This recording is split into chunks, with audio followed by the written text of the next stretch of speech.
Hello and welcome to this semi-live from Säkerhet in Stockholm, where we're sitting here, Säkerhetspodcasten with Abe, who just came off the stage giving one of the lightning talks, and it was lightning fast as well. I really enjoyed the context that you presented. You were talking about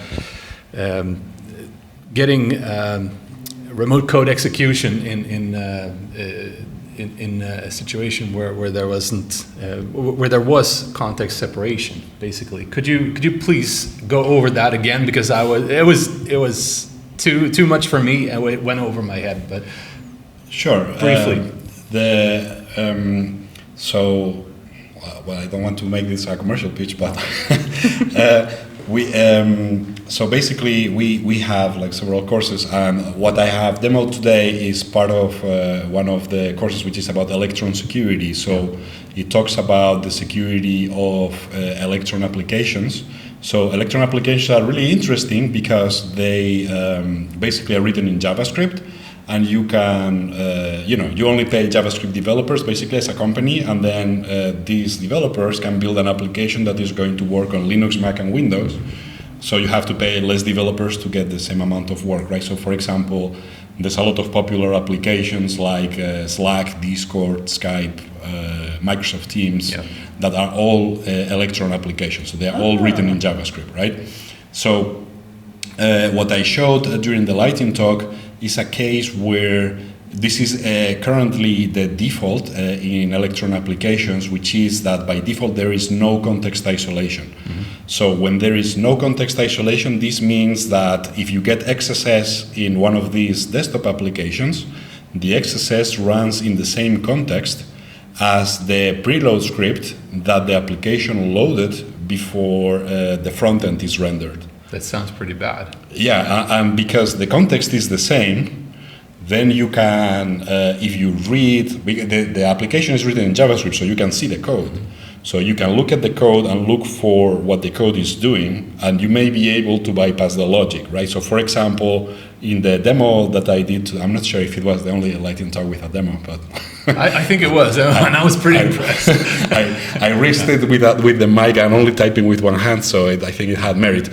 But basically, what I showed was that you could send an XSS payload that redefines, so the application is basically trying to prevent the user from clicking on unsafe links, right? So in an Electron application, if you click on an HTTP or an HTTPS link, then it is safe to call shell open external, which is basically going to send this URL to the operating system. Mm-hmm.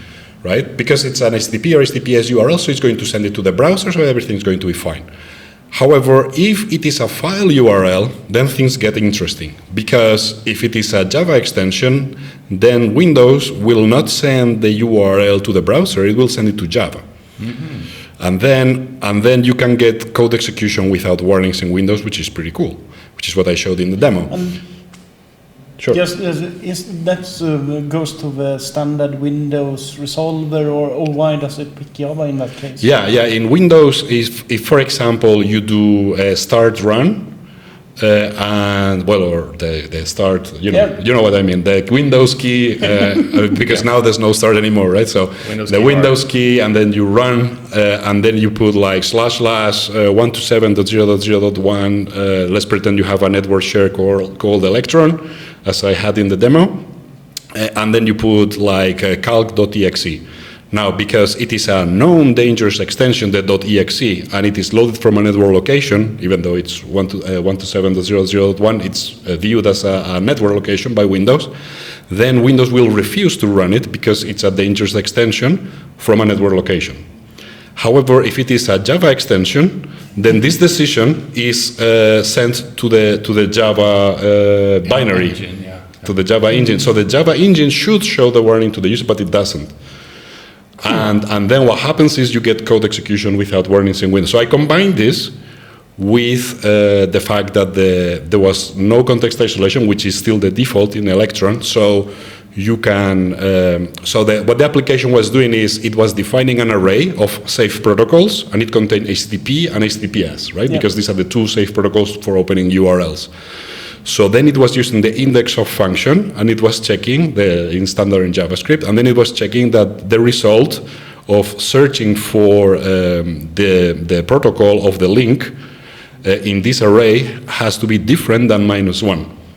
Right, because when it is not found, the index of will return -1, right? The index of function in JavaScript.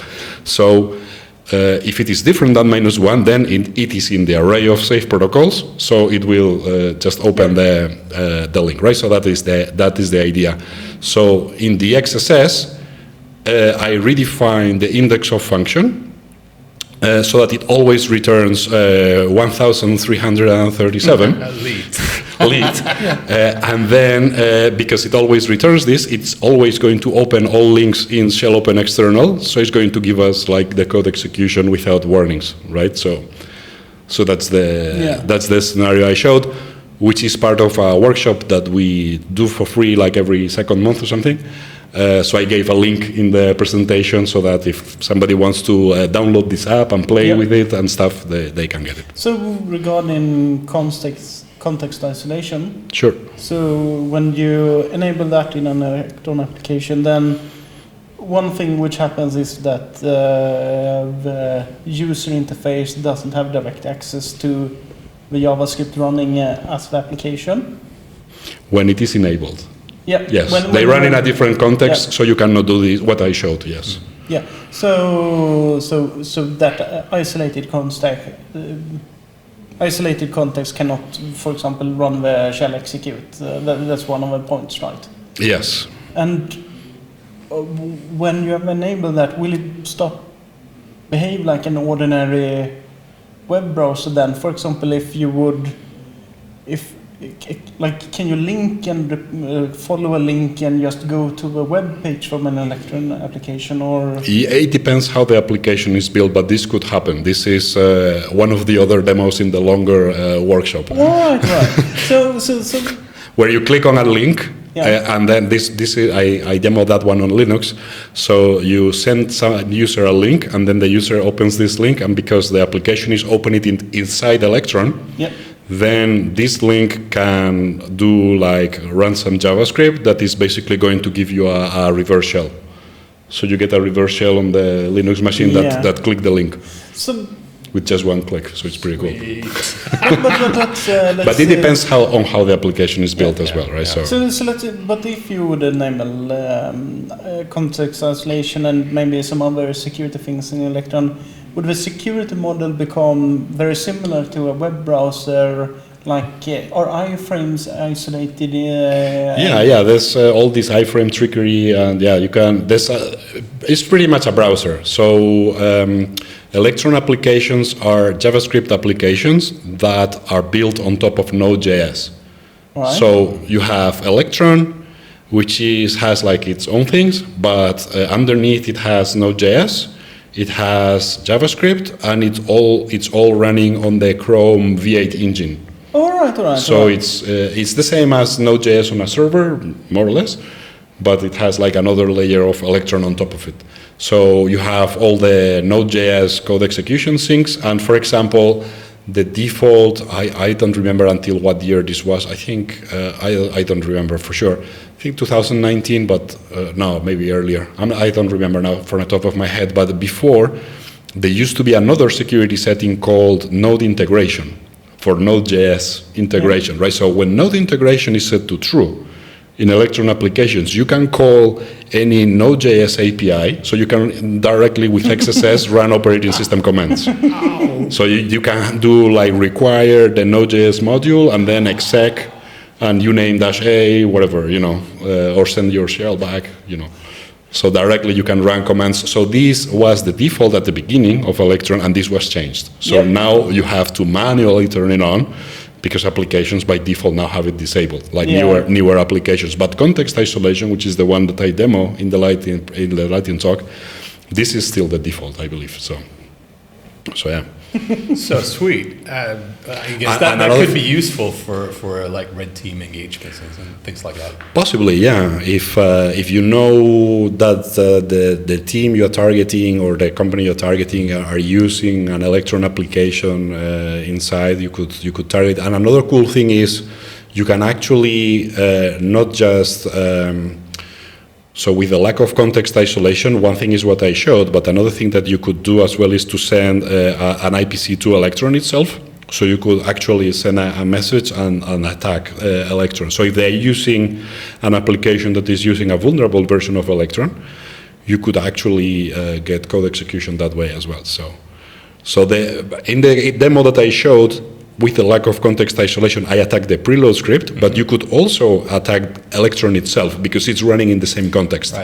Right? So any JavaScript that Electron is running, you can also attack, not just the preload script. Cool. Right? So, and this can be faster because if you have like a cool Electron vulnerability nobody knows about, then you can, you don't have to find a vulnerability in the application. You can just call that. Yeah. So like. Go into Google Play Store or something and start mining for every single Electron. Right. So thank you for taking the time to talk to us. No problem. We'll see you tomorrow again. Yeah, definitely. it was an excellent talk, and Thank you. I wish it had been longer though. Lightning talk was a little bit too short. I was a little bit afraid because it had a live demo. Yeah. So I was kind of risking it. I didn't know like if I would have time, if it wouldn't. I don't know. Maybe something fails. Demo ghost. Exactly. Yeah. So. All right. Well, thank you. Thank you. Do enjoy the rest of the conference. And thanks for taking. Sure. Best of luck to the next talk as well. Yeah. Thank you.